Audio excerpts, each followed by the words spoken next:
تو مہاتما گاندھی نے کیا کیا؟ انہوں نے اس قانون کو پھاڑ دیا، تو میں گاندھی کی طرح اس قانون کو پھاڑتا ہوں، یہ انکانسٹیٹیوشنل ہے سر۔ وقف संशोधन बिल को लेकर लोकसभा में चली लंबी बहस के दौरान जमकर इसका विरोध हुआ और तभी AIMIM प्रमुख ओवैसी ने वक्फ संशोधन विधेयक की कॉपी फाड़ दी। ओवैसी ने यहां तक कहा कि इसका मकसद मुसलमानों को जलील करना है। जब ओवैसी इस बिल पर भड़के तो लोकसभा में क्या कुछ हुआ, बिल के विरोध में ओवैसी ने और क्या कहा, बताएंगे ये सब कुछ आपको इस वीडियो में। नमस्कार, मेरा नाम है मेघना सचदेवा और आप मुझे देख रहे हैं लोकमत हिंदी पर। सबसे पहले आप ये पूरा वीडियो देखिए। सर, अगर आप हिस्ट्री को पढ़ेंगे तो महात्मा गांधी उस वक्त के व्हाइट अफ्रीका में सफेद फार्म अफ्रीका के कानून को महात्मा गांधी ने कहा था कि ये मेरा कॉन्शियंस इसको मानता नहीं है, मैं इस कानून को कबूल नहीं करता हूं। तो महात्मा गांधी ने क्या किया? उन्होंने उस कानून को फाड़ दिया, तो मैं गांधी की तरह इस कानून को फाड़ता हूं, ये अनकॉन्स्टिट्यूशनल है सर। इस देश में झगड़े पैदा करने का काम बीजेपी करना चाहती है मस्जिद और मंदिर के नाम पर, इसीलिए मैं इसका कंडेम करता हूं और मैं आपसे गुजारिश करता हूं कि मैंने अपने 10 अमेंडमेंट दी है, आप इसको कबूल करिए सर, मुझे बोलने का मौका दीजिए और उस पर डिवीजन का मैं डिमांड भी करूंगा। Thank you sir. लोकसभा ने बुधवार को अलग अलग विपक्षी दलों के सदस्यों के कड़े विरोध के बीच वक्फ संशोधन विधेयक 2025 को पारित कर दिया है, लेकिन AIMIM के प्रमुख ओवैसी ने वक्फ संशोधन विधेयक को लेकर सरकार पर निशाना साधा। अपने पूरे भाषण के दौरान ओवैसी ने बिल को असंवैधानिक कृत्य बताया और वक्फ संशोधन विधेयक की प्रति लोकसभा में फाड़ दी। इस पर जेपीसी प्रमुख ने ओवैसी की निंदा की। इससे पहले ओवैसी ने बिल को देश में सबसे बड़े अल्पसंख्यक पर हमला बताया था। ओवैसी ने लोकसभा में वक्फ विधेयक पर बहस के दौरान सरकार की आलोचना की। ओवैसी कहते हैं कि ये कानून सबसे बड़े अल्पसंख्यक समुदाय के खिलाफ है। किसी एक शायर ने बड़ा अच्छा कहा था, जब भी ज़मीर और ज़र्फ का सौदा हो दोस्तों, जब भी ज़मीर और ज़र्फ का सौदा हो दोस्तों, कायम रहो हुसैन के इनकार की तरह। सर, ये वक्फ तरमीमी बिल भारत के गयूर मुसलमानों के ईमान पर, इबादत पर एक हमला है। नरेंद्र मोदी की हुकूमत ने इस मुल्क की सबसे बड़ी अक़लियत के खिलाफ एक ऐलान जंग कर दिया और ये जंग ना सिर्फ मेरे जिस्म पर है, बल्कि मेरी आज़ादी पर, मेरी समाजी और माशी मार्जिनलाइजेशन पर है, मेरी शहरियत पर है, मेरे मदरसे, मस्जिदों, खानखाहों को और दरगाहों को निशाना बनाया जा रहा है। और ये हुकूमत सच्चाई को नहीं बयान कर रही है कि ये तरमीमी बिल से मुसलमानों का तहफ़्फ़ुज़, तरक्की और गुर्बत का खात्मा होगा। ये सरासर झूठ है। सर, अगर आप आइन के आर्टिकल 14 को देखेंगे तो उसमें लिखा हुआ है इक्वल प्रोटेक्शन।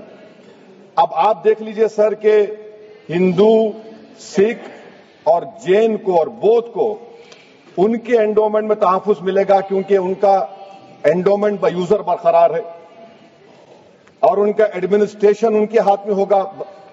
ये गैर हिंदू या गैर उनके मजहब का आदमी दान भी दे सकता है उनके लिए और एंडोमेंट बोर्ड का तहफ़्फ़ुज़ भी मिलेगा क्योंकि उसके ऊपर ओवरराइडिंग क्लॉज अप्लाई नहीं होगा, लिमिटेशन का कानून उस पर अप्लाई नहीं होगा। उसके बरक्स ऑपोजिट आप देख लीजिए, मुस्लिम वक्फ को वक्फ बाय यूजर निकाल दिया गया। एक मुस्लिम वक्फ की जायदाद पर कब्जा होगा, लिमिटेशन लगेगा तो जो एनक्रोचर है, जो काबिज है, वो रातों रात मालिक बन जाएगा और एक गैर मुस्लिम वक्फ बोर्ड को एडमिनिस्टर करेगा। ये आर्टिकल 14 के इक्वल प्रोटेक्शन का वायलेशन।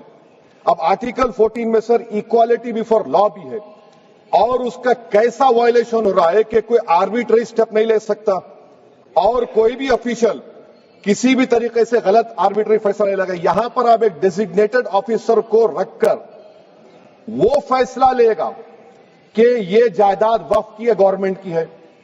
क्या ये प्रिंसिपल्स ऑफ नेचुरलिटी के खिलाफ नहीं है जिसका तकर्रुर एग्जीक्यूटिव करती है?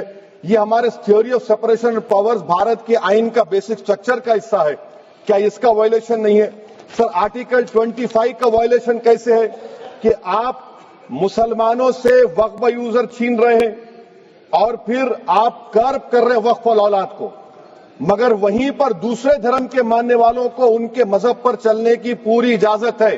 लफ्ज जो आर्टिकल 25 में इस्तेमाल हुआ सर, वो इक्वली एंटाइटल्ड, यहां पर मुसलमानों के इक्विवेलेंट एंटाइटल नहीं हो रहा। अभी हम गृह मंत्री का, वजीर दाखिला का यहां पर उनका हमने तकरीर सुनी यहां पर, वो ये कहते हैं वजीर दाखिला, शायद वो कटमुल्ला की जबान ना कह दें, वजीर दाखिला कहने पर वजीर दाखिला ने अपने बयान में कहा कि बोर्ड और काउंसिल जो होगा वो माने वक्त इस्लाम से अलग है। सर अगर ये बात सच है आपकी, तो फिर आपको एक कानून बनाने की जरूरत ही नहीं है, आप एक नॉन स्टैट्यूटरी बॉडी बना दीजिए। ये जो कानून बन रहा है ना सर, ये आर्टिकल 26 इसका सोर्स है, और आर्टिकल 26 जब इसका सोर्स है तो आर्टिकल 26 का ABCD क्या कहता है कि रिलीजियस डिनोमिनेशन को अपने मजहब के अफेयर्स खुद चलाना, मूवेबल इमूवेबल प्रॉपर्टी को लेना और एडमिनिस्टर करना। जब हिंदू धर्म को, बौद्ध धर्म को, सिखों को यह राइट दिया गया है, तो आप कैसे मुसलमानों से छीन रहे हैं? तो ये आर्टिकल 26 का ग्रेव वायलेशन है। तो सर अब वक्फ बा यूजर का मामला देखिए, मिनिस्टर साहब ने कहा कि एंक्रोचमेंट हो रहा है, 17,000 एंक्रोचमेंट हुए हैं। तो यही नरेंद्र मोदी की हुकूमत ने 2014 में उस वक्त के मंत्री ने एक Waqf properties eviction of unauthorised occupants bill को इंट्रोड्यूस किया। आपने विड्रॉ कर लिया 2024 में उसको। क्यों विड्रॉ किया सर आपने? जब आप मान रहे थे कि एंक्रोचमेंट हो रहा है तो आपने बिल को विड्रॉ कर लिया। अच्छा सर, अब वक्फ बा यूजर को आपने निकाल दिया, माने कंडीशन क्या लगाए कि अगर उसमें डिस्प्यूट होगा और गवर्नमेंट प्रॉपर्टी होगी।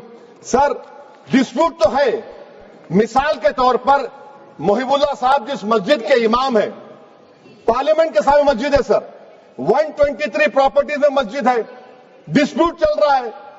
कल कलेक्टर या डिस्ट्रिक्ट ऑफिसर बोलेगा कि भाई साहब ये गवर्नमेंट प्रॉपर्टी है, स्टिकर लगा दिया जाएगा, मस्जिद बंद, गवर्नमेंट प्रॉपर्टी हो गई, होगी ना सर? अब ये बताइए, आप जब से यहां पर पूरे बीजेपी रूलिंग पार्टी हमको ज्ञान दे रहे हैं कुछ नहीं होगा, कुछ नहीं होगा, मैं दलील के साथ बता रहा हूं आपको।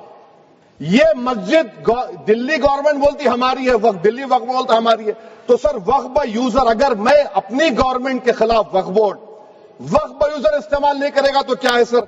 बता दें कि वक्फ संशोधन विधेयक 2025 को 12 घंटे से ज्यादा वक्त तक चली बहस के बाद बुधवार देर रात लोकसभा में बहुमत से मंजूरी दे दी गई। इस दौरान सरकार और विपक्ष के बीच काफी तीखी बहस देखने को मिली। निचले सदन ने इस कानून के पक्ष में 288 और विपक्ष में 232 वोटों के साथ इसे पारित किया है। फिलहाल के लिए इस वीडियो में इतना ही।